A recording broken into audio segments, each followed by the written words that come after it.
Meus amigos, meus irmãos, shalom, boa tarde para vocês, boa noite para os que me virão hoje, daqui a algumas horas, bom dia para os que me virão em outros momentos.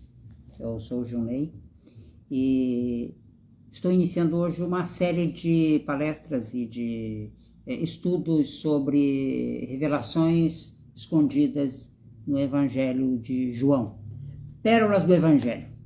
Esse o tema que nós vamos fazer agora é uma série. Eu gostaria de contar com a colaboração de vocês no sentido de divulgar, curtir, comentar, para que nós aumentemos o engajamento e possamos alcançar mais corações. Eu oro no meu coração neste momento para que o Eterno nos conduza nesse instante de estudo. Senhor nosso Pai, nosso Rei, nos inclinamos diante da Tua face soberana para te suplicar luz e conhecimento da Tua palavra. Eu te suplico que Tu abençoes as pessoas que estão me escutando agora e as que vão me escutar depois. Que Tu abençoes as suas famílias, seus filhos, mães, pais. Que Tu abençoes o seu trabalho, os seus negócios. Que Tu restaures a saúde daqueles que estão enfermos. E que Tu tragas paz àqueles corações que estão feridos.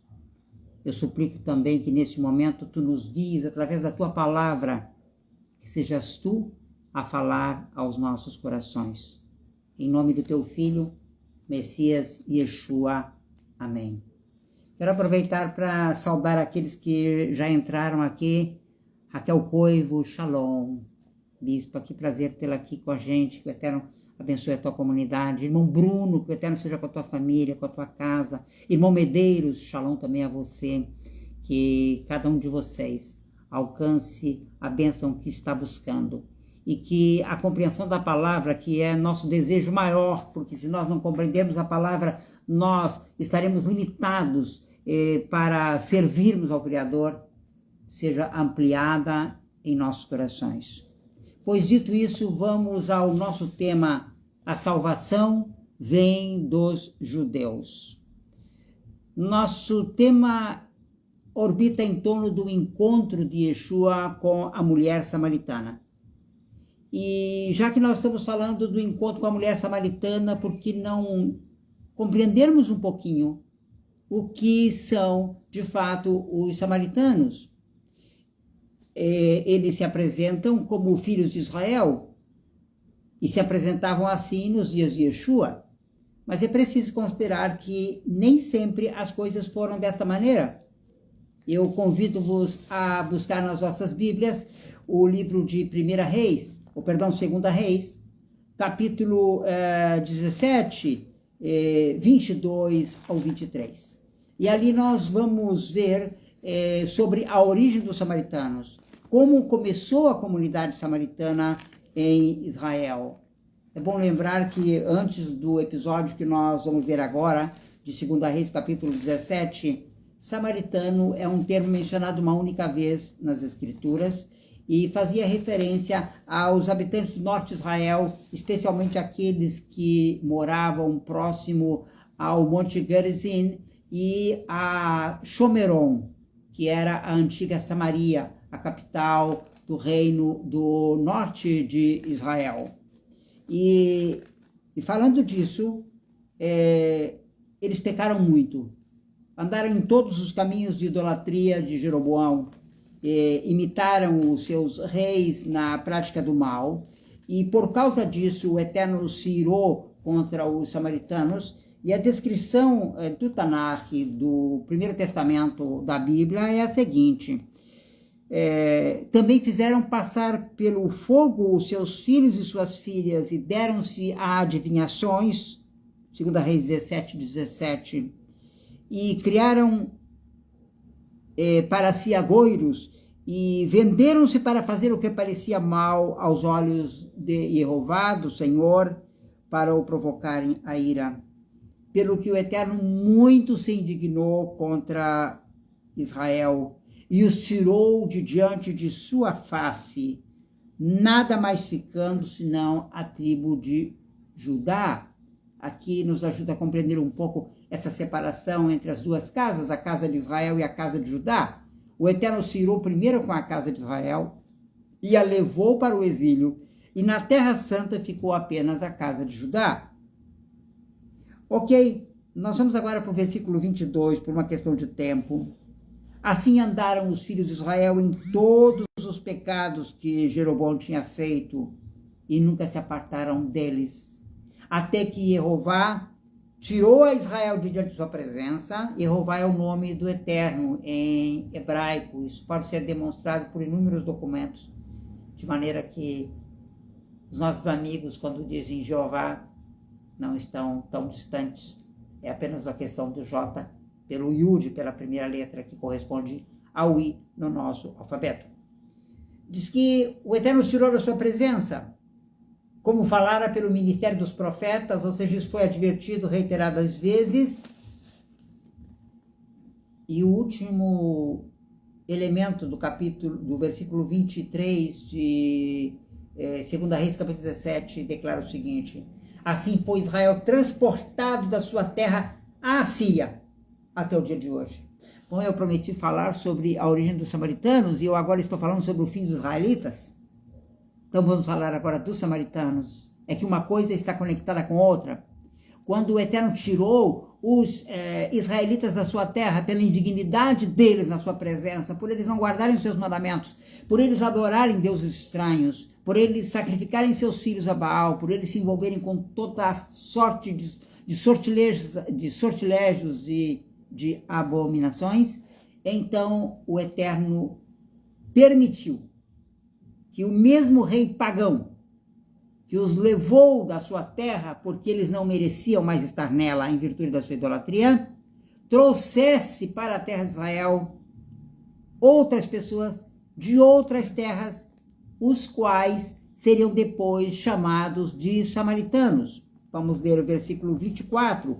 E o rei da Síria trouxe gente de Babel e de Cuta, e de Ava, e de Ramate, e Sevarfaim, e os fez habitar na cidade de Samaria, em lugar dos filhos de Israel. E tomaram a Samaria em herança e habitaram nas suas cidades. Bem, nós podemos continuar lendo depois nas nossas casas. Eu recomendo que vocês façam isso, o resto do capítulo. Eu vou resumir a história, porque quando eles chegam ali naquela terra, eles começam a desagradar muito ao Deus daquela terra, que é Israel, que é o Deus do universo, o rei do universo. Então eles mandam uma carta ao rei da Síria e dizem: nós não conhecemos os costumes do Deus desta terra. Eles eram pagãos, eles acreditavam que em cada terra havia um Deus diferente, e nós não sabemos o costume do Deus dessa terra. Então o rei da Assíria enviou um semipagão, era um israelita, que era sacerdote da religião dos samaritanos, não era levita, portanto não era um sacerdote legítimo, e ele tinha feito um sincretismo desde os tempos de Jeroboão, em que se adorava ao Eterno, mas se sacrificava a Baal, a Astarote, os deuses das nações. E esse sacerdote veio e instruiu eles com coisas muito básicas sobre a Torá, misturada com bastante paganismo, ou seja, um culto sincrético. E esse povo, então, adota aquilo que seria conhecido como a religião dos samaritanos, que era uma religião que misturava elementos da fé de Israel, revelada através de Moisés. Os samaritanos rejeitaram os profetas, porque os profetas diziam que a adoração tinha que ser no Monte Sion, em Jerusalém. Isso chocava com eles, porque eles queriam adorar a sua própria maneira. Então eles não aceitaram mais os profetas, mas como Moisés não fala sobre o Monte Sião, eles aceitaram Moisés, mas misturado com paganismo e com idolatria. E assim eles permaneceram. Muito tempo mais tarde, passaram-se por aí uns 400 anos mais ou menos, 500 anos mais ou menos, o rei Antíoco, que era o rei do Império Seleucida, invadiu a terra de Israel e submeteu os judeus a um grande sofrimento. O livro de Flávio Josefo, A História dos Hebreus, na página 287, nos conta que sua insaciável avareza fez com que ele não temesse violar também a sua fé para despojar o templo de tantas riquezas de que sabia estava cheio, e tomou os vasos consagrados ao Eterno, os candelabros de ouro, a mesa sobre a qual se punham os pães da preposição, levou mesmo tapeçarias de escarlate de linho fino, pilhou os tesouros que tinham ficado escondidos por muito tempo. Afinal, nada lá deixou, e para acúmulo de maldade, proibiu aos judeus de oferecer a Deus os seus sacrifícios ordinários, segundo a lei, isso lhes obrigava.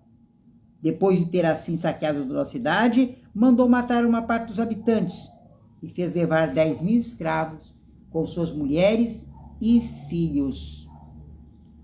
Mandou queimar os mais belos edifícios, destruiu as muralhas, construiu na cidade baixa uma fortaleza com grandes torres que dominavam o templo. Em outras palavras, Antíoco se apodera do templo e vai submeter o povo judeu a sofrimentos enormes. Quem os quer conhecer pode ler o livro de Joséfo, ou pode ler também a Bíblia católica, que contém os livros de Macabeus, onde essas histórias estão muito bem narradas. Ok? Isso vocês podem fazer em casa. Nós vamos avançar. Os samaritanos, vendo os judeus afligidos com tantos males de Joséfo, evitavam dizer que tinham a mesma origem e eram da mesma raça. Até ali eles diziam que eles eram da mesma raça. E que seu templo de Gerizim era consagrado ao Deus Todo-Poderoso. E então, eles escreveram uma carta a Antíoco. E nessa carta eles se desfazem completamente de seu passado judaico. Eles declaram simplesmente um passado pretensioso, porque na verdade eles não eram nem judeus, nem israelitas, nem coisa alguma, eles eram apenas gentios trazidos pelo rei da Síria. Petição que os sidônios, eles se identificam como tal, habitantes de Shechem, ou Siquém, apresentam ao rei Antíoco, Deus visível. Eles eram o rei, né? Para apaziguar o coração, o chamam de Deus. E aí eles declaram, nossos antepassados, tendo sido amargurados por grandes e frequentes pestes, haviam deliberado celebrar por uma antiga superstição uma festa, a qual os judeus dão o nome de Shabat, e construíram sobre o Monte Gerizim um templo em honra ao Deus anônimo. Por que o Deus anônimo? Porque eles já não estavam mais servindo ao Eterno. Então diziam o Deus anônimo, onde imolavam suas vítimas. Agora que Vossa Majestade julga-se obrigado a castigar os judeus como eles merecem, os que executam suas ordens querem nos tratar como a eles, porque pensam que temos a mesma origem. Mas é fácil ver-se, por nossos arquivos, que nós somos sidônios, assim como não podemos duvidar, Majestade, de sua bondade e de sua proteção. Nós lhe suplicamos que ordene a Apolônio, nosso governador, e a Nicanor, procurador da Vossa Majestade, que não nos considere mais culpados dos mesmos crimes que os judeus, cujos costumes, bem como a origem, diferem dos nossos, e de julgarem bem, se for do agrado de Vossa Majestade, que nosso templo, que até agora não teve nome de Deus algum, seja chamado futuramente de templo de Júpiter grego, a fim de que fiquemos em paz, trabalhando em temor, e possamos pagar ainda maiores tributos à Vossa Majestade. Shalom Bianca, seja bem-vinda à nossa live. Ok? Então nós estamos entendendo aqui como os samaritanos, diante do rei Antíoco, e ante as pressões, sofrimentos, perseguições e torturas que Antíoco estava trazendo sobre os judeus, se desvencilham completamente de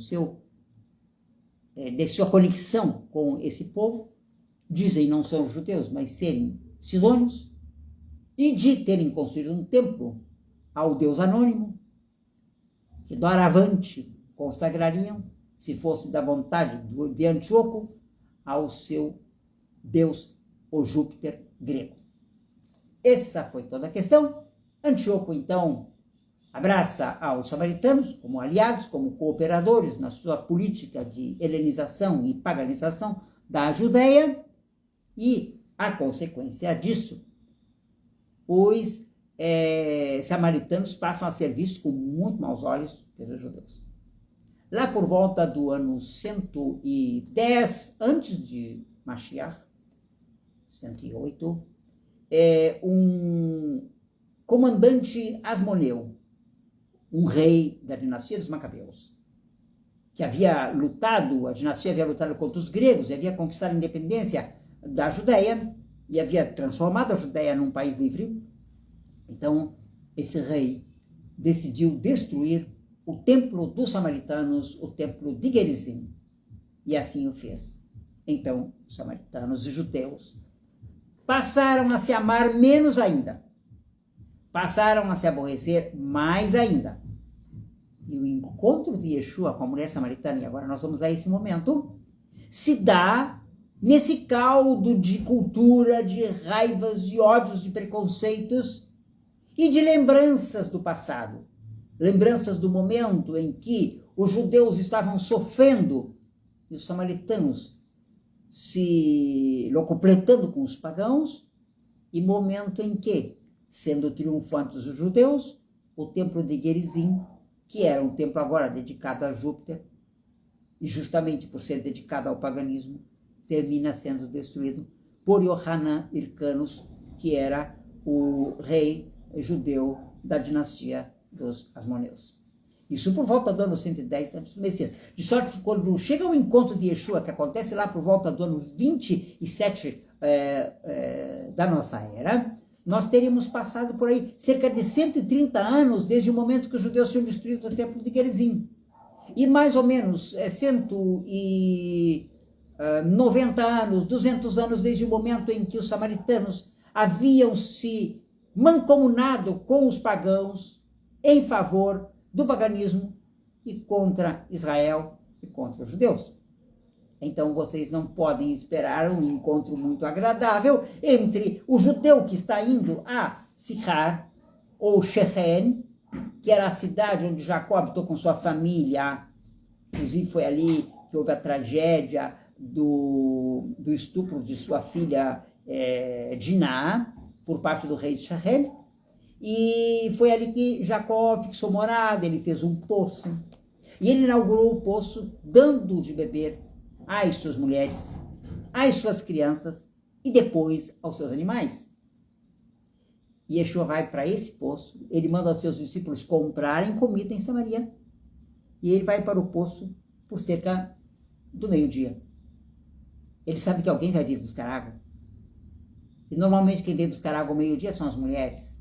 Então se aproxima uma mulher, finge não enxergá-lo, e ele olha para ela e diz assim: mulher, dá-me de beber, eu tenho sede.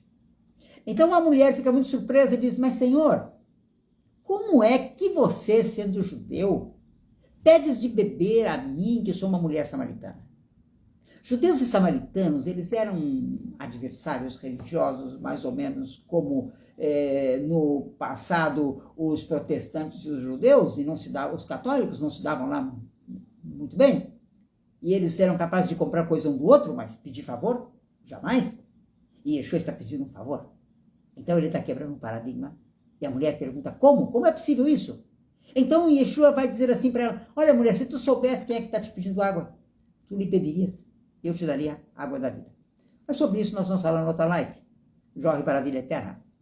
Ainda sobre as pérolas do Evangelho de João.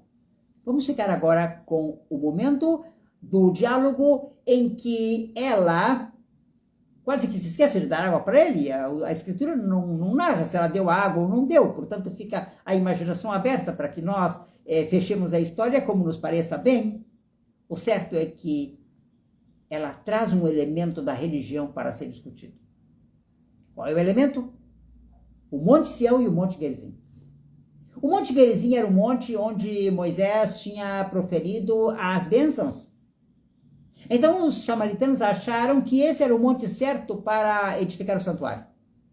O Eterno tinha dito a Moisés que eles não deveriam sacrificar em nenhum lugar, senão naquele que o Eterno escolhesse.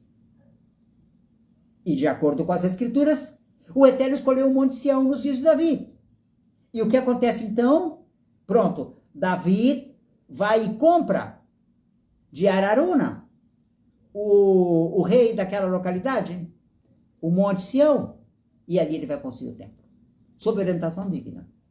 Mas os samaritanos haviam escolhido o Monte Gerizim. E os pais dela tinham ensinado que era o Monte Gerizim. Os pais dos judeus diziam aos seus filhos que era o Monte Sião, e havia essa briga por esses montes. Então Yeshua diz o seguinte: nós adoramos o que sabemos. Vocês adoram o que não sabem, porque a salvação vem dos judeus. Estamos lendo João capítulo 4, versículo 21 e 22. Nós adoramos o que sabemos. Aqui é muito importante enfatizar esse assunto, mas eu quero enfatizar agora o segundo aspecto. Primeiro, os judeus sabiam que estavam adorando. E por que eles sabiam? O Messias explica por que eles sabiam que estavam adorando. Porque a salvação vem dos judeus. Uma vez eu conversava com um judeu ortodoxo, ou seguidor do judaísmo ortodoxo, não importa. E ele dizia assim: esse texto está muito errado. E eu disse: mas por quê? Porque Isaías 43, versículo 11, diz o seguinte: Anohi, Anohi, Yehová, estou lendo em hebraico, né? Texto hebraico. Veim labadei Moshiach. Eu sou Jeová, eu sou o Eterno. Fora de mim não há salvação. Ok? As pessoas imaginam que se fora do Eterno não há salvação, como é que a salvação pode vir dos judeus? Bem, Yeshua não está desconsiderando o fator Isaías. Porque o próprio fator Isaías vai fornecer resposta para essa situação. O que Yeshua está ensinando, meus amados, é o seguinte: os judeus são um instrumento de salvação. E a prova disso nós podemos ver lá em Isaías capítulo 19, versículo 20. E em Isaías capítulo 19, versículo 20, se profetiza em favor de Israel, do Egito.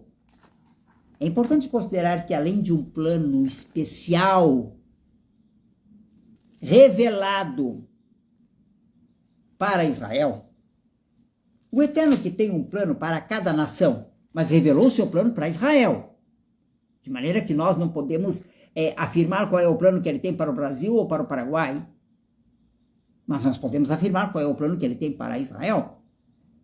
Assim como também podemos afirmar qual é o plano que ele tem para o Egito. E no Isaías capítulo 19, nós temos esse plano para os egípcios.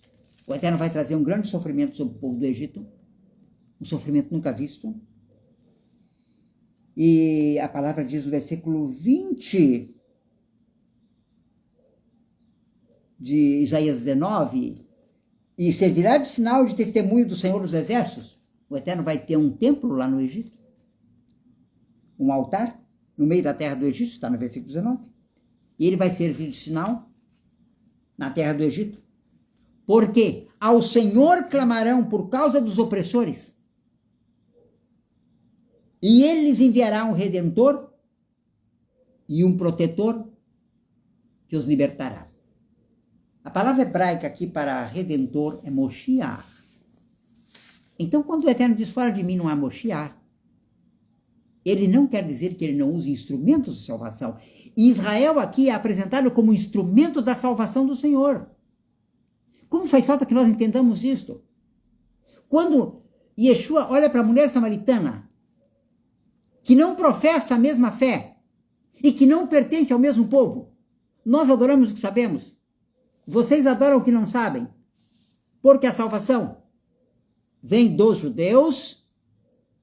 E Yeshua está ensinando um princípio. O conhecimento da salvação chega a nós através dos judeus.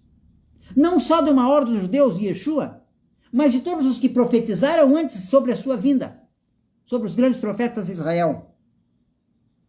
E aí, você pode dizer, mas pronto, e o Novo Testamento, quem é que preservou o Novo Testamento?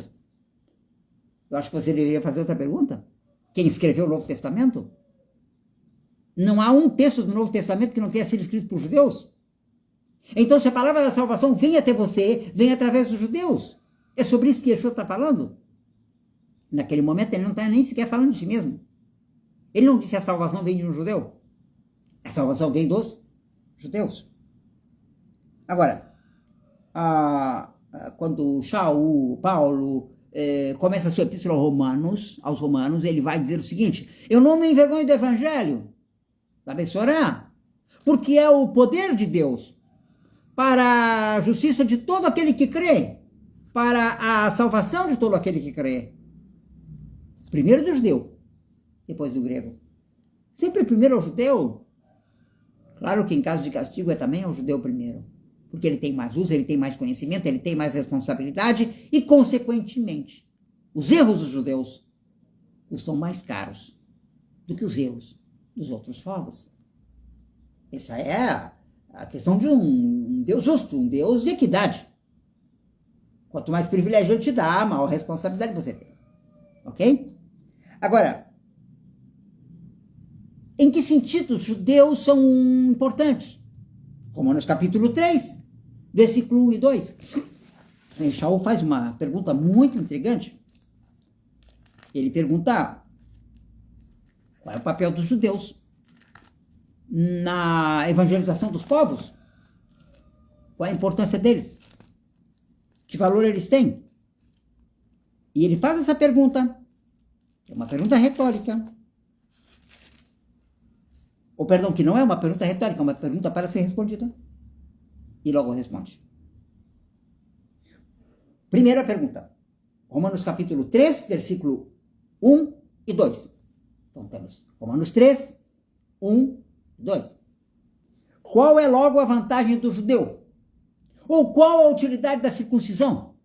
Poxa, o que mais nós escutamos é que o judeu hoje vale tanto como as outras nações.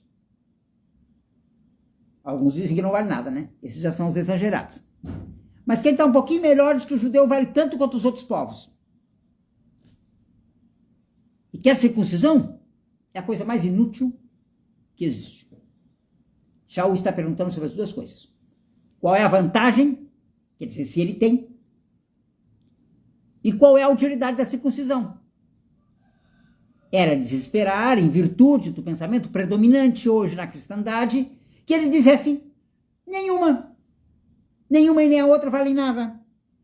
Mas a resposta do apóstolo é surpreendentemente distinta. Ele diz assim: muita, em toda maneira, porque aos judeus foram confiados os oráculos divinos.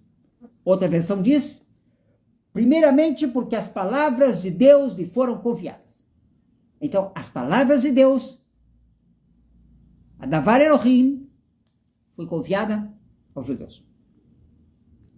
Ok? Se os judeus nos deram tanto, supondo que nós sejamos gentios, porque existem centenas de milhões de descendentes de judeus no mundo, dezenas de milhões de israelitas descendentes do mundo, que não sabem que são israelitas. Mas vamos supor que nós somos gentios. E o que nós devemos aos judeus? Acho que isso fica muito claro em Romanos capítulo 15, quando Shaul está a se despedir da Irmandade, ali na cidade de Roma. E ele diz: mas agora vou a Jerusalém para ministrar aos santos. Romanos 15, versículo 25. Porque pareceu bem a Macedônia e a Acaia fazerem uma coleta para os pobres dentre os santos que estão em Jerusalém. E isso lhes pareceu bem, como devedores que são para com eles. Porque, e aqui está a questão principal, se os gentios foram participantes dos seus bens espirituais, devem também ministrar-lhes os temporais. Quem doa? Os judeus. Quem recebe? os gentios. Estamos falando aqui de bens espirituais. Nesse momento, Shaul faz uma inversão.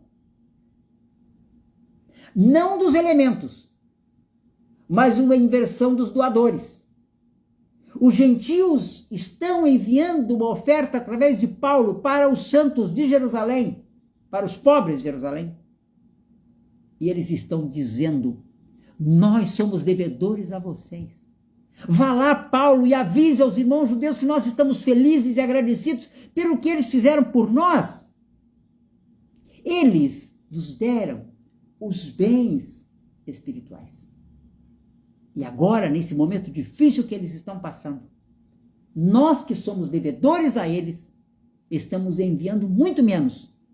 Estamos enviando apenas bens materiais.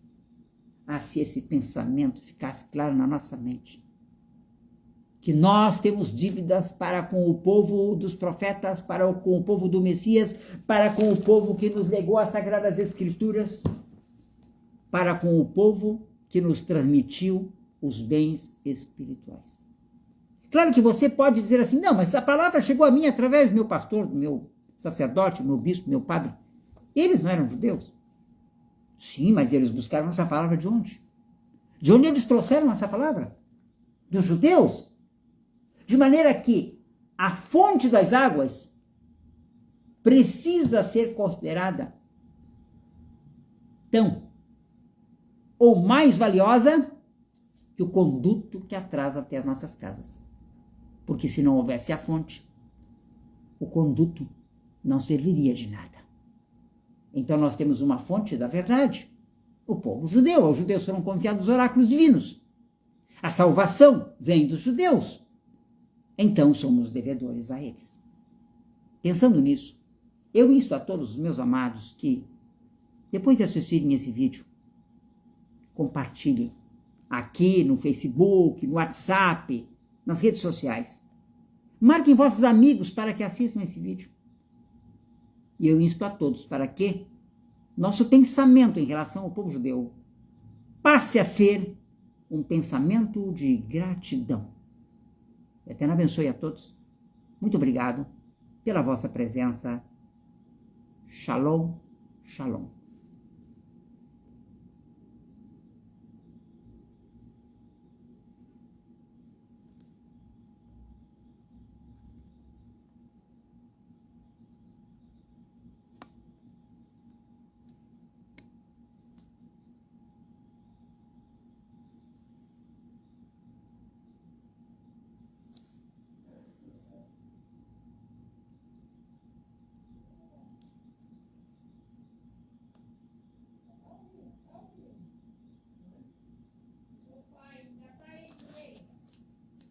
Eu sei disso, mas não sei desligar.